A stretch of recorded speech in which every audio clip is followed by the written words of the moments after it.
Assalamualaikum warahmatullahi wabarakatuh. Welcome back to my channel. Selamat datang di channel Bu Dewi anak-anak dalam pembelajaran IPA. Jangan lupa untuk subscribe-nya ya.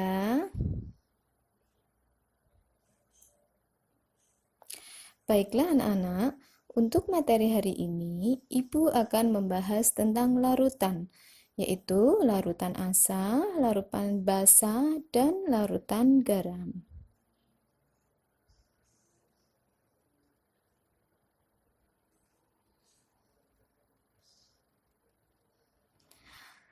Dalam materi minggu kemarin, Ibu telah membahas tentang campuran homogen. Salah satunya yaitu larutan merupakan campuran homogen. Larutan terbagi menjadi 3. Yang pertama yaitu larutan asam, yang kedua larutan basa, dan yang ketiga adalah larutan garam. Baiklah anak-anak, kita akan membahas mulai dari yang pertama yaitu larutan asam.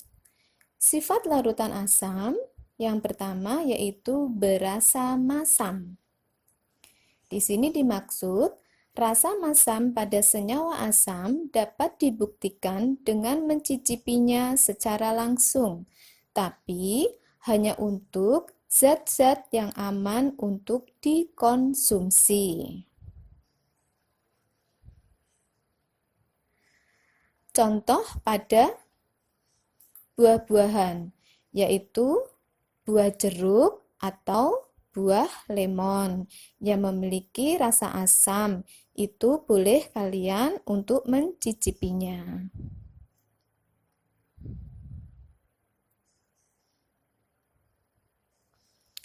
Rasa masam dari buah lemon berasal dari kandungan asam sitrat.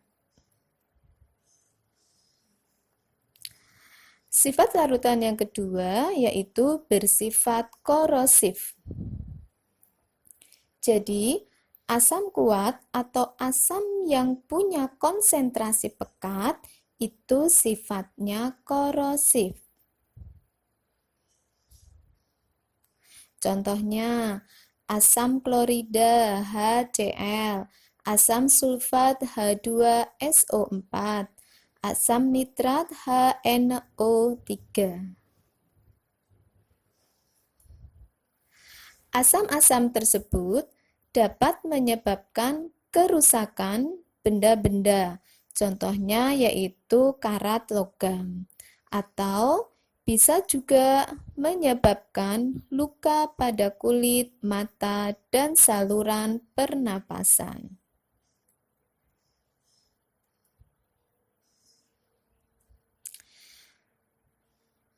Larutan-larutan tersebut bersifat korosif karena ion H+ yang terdapat di dalamnya. Jadi, semakin tinggi kandungan ion H+, maka semakin tinggi sifat korosifnya.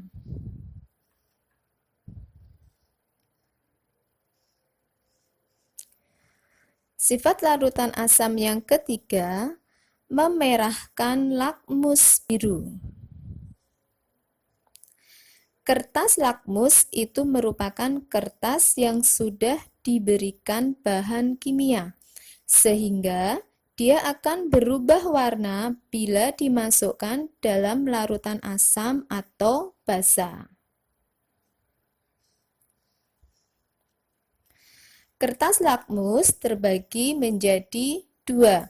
Yang pertama yaitu kertas lakmus merah dan yang kedua yaitu kertas lakmus biru.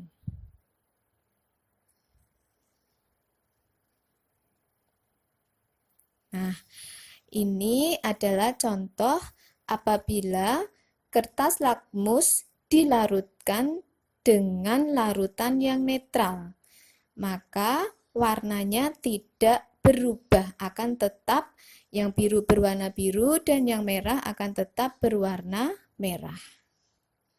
Nah, kalau dicelupkan dalam larutan netral, warnanya tidak akan berubah.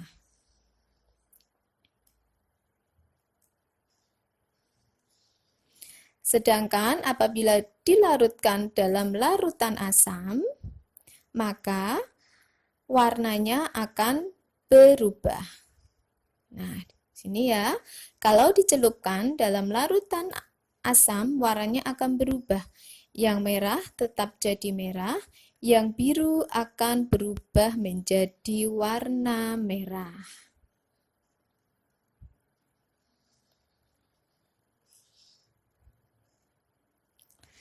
Sifat yang keempat, bereaksi dengan beberapa logam membentuk garam dan gas H2 atau hidrogen.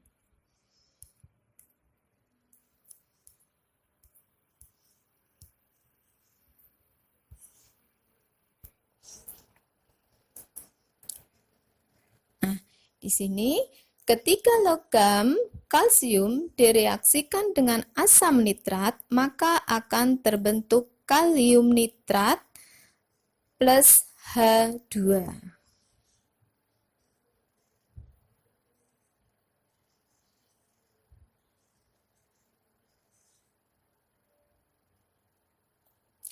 Sifat yang kelima, bereaksi dengan senyawa karbonat, menghasilkan gas karbon dioksida.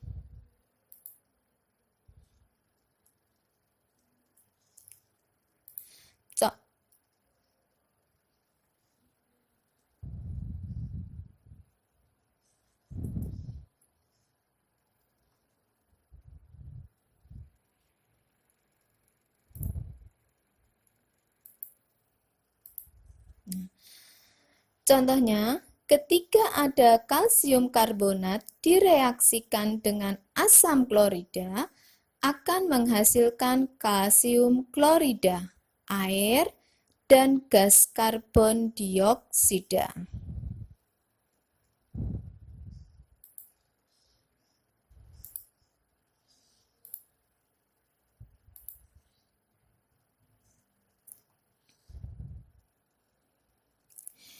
Sifat yang keenam, membentuk ion hidrogen atau H+ saat dilarutkan dalam air.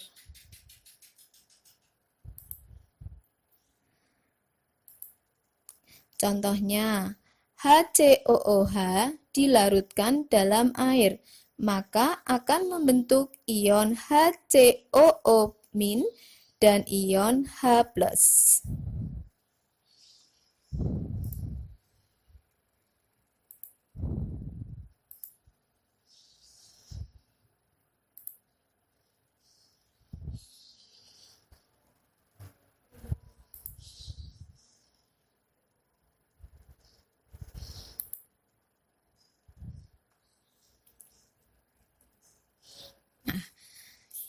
Kita sekarang masuk dalam pembahasan larutan basa.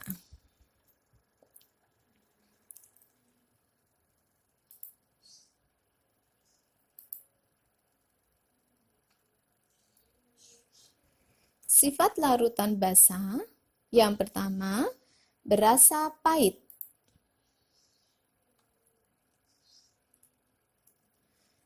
Contohnya sabun mandi. Sabun mandi, jika kalian mandi menggunakan sabun mandi, bila secara tidak sengaja kalian menelan sedikit atau merasakan, pasti akan terasa pahit.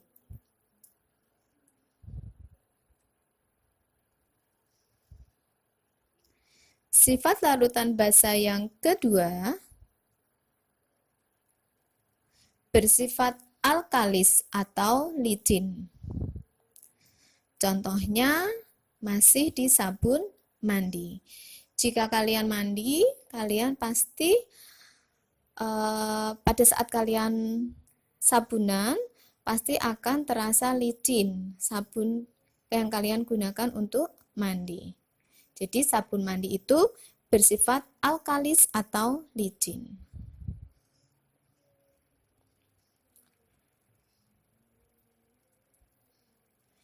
Sifat larutan yang ketiga yaitu membirukan lakmus merah. Nah, kertas lakmus itu terbagi menjadi dua.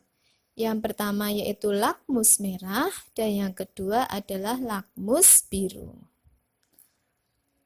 Nah, apabila kertas lakmus tersebut dicelupkan dalam larutan netral, maka tidak ada perubahan untuk warnanya.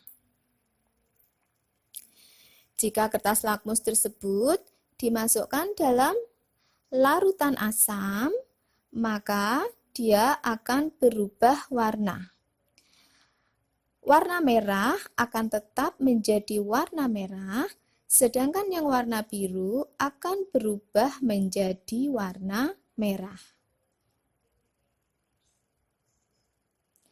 4. Menghasilkan ion hidroksid atau OH- bila dilarutkan dalam air.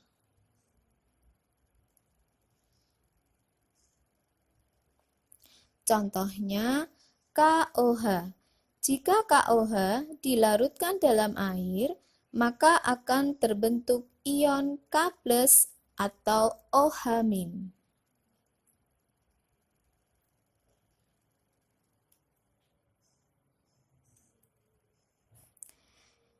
Yang kelima, bereaksi dengan garam.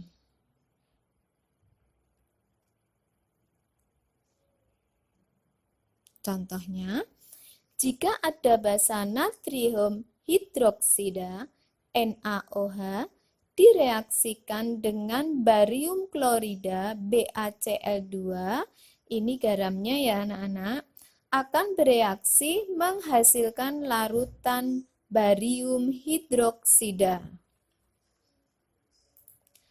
BaOH2 dan natrium klorida NaCl.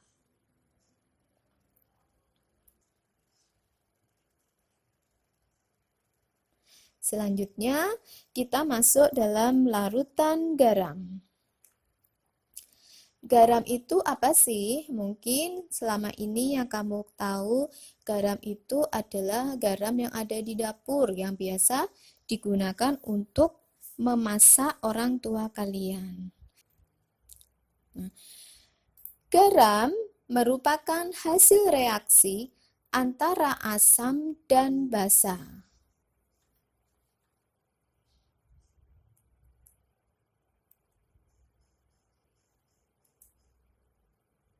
Contohnya, jika ada HCl, asam klorida, direaksikan dengan CaOH2, ini basa, maka akan menghasilkan CaCl2 dan H2O.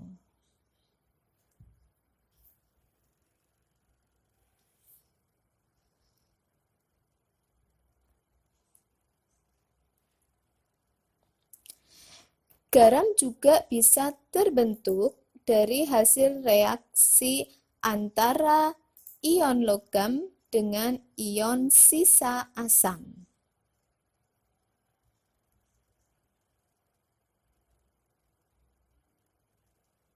Nah, ini contoh reaksi kimianya ya.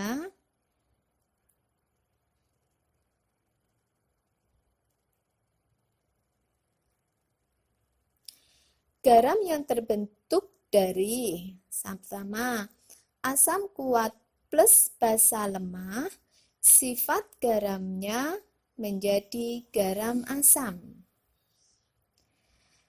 Yang terbentuk dari asam lemah plus basa kuat, maka sifat garamnya menjadi garam basa.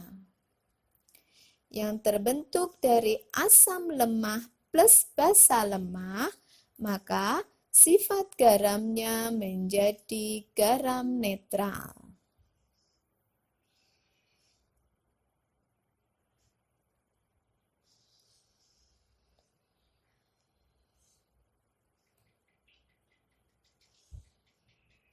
Baik, sekarang kita masuk dalam indikator asam basa. Nah, indikator alami. Nah, di sini ada tabel tentang indikator alami. Di sini ada nama indikator alami dan ada warna dalam larutan apabila dimasukkan atau diberi larutan asam atau larutan netral atau basa. Contohnya itu seperti bunga sepatu. Bila diberi warna dalam larutan asam, maka akan berwarna merah. Jika diberi warna dalam larutan netral, maka akan berwarna ungu.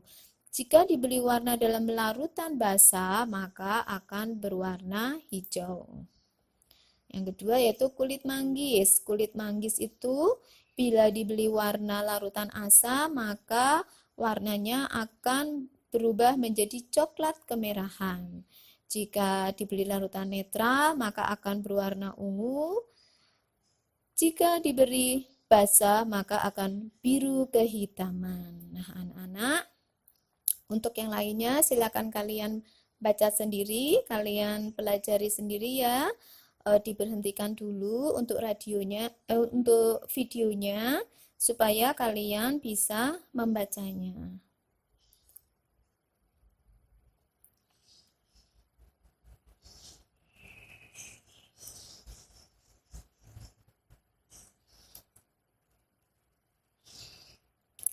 Indikator buatan. Nah, di sini Ibu juga memberikan sebuah tabel indikator buatan. Di sini ada indikator asam basa, ada trayek pH-nya juga ada perubahan warna apabila diberi larutan asam dan apabila diberi larutan basa. Contoh dari indikator di sini ada lakmus merah, lakmus biru, alizarin kuning, fenolftalein, bromtimol biru, metil merah, dan sebagainya. Silakan videonya diberhentikan dulu untuk kalian bisa membacanya dan mempelajarinya.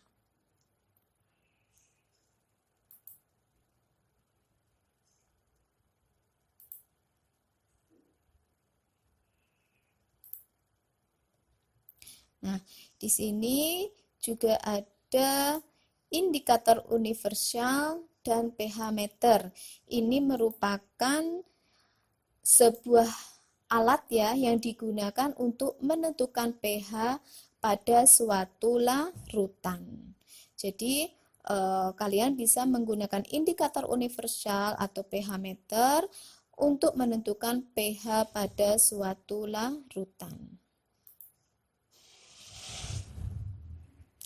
Baiklah anak-anak, Ibu rasa untuk materi hari ini cukup sampai di sini. Terima kasih atas perhatiannya.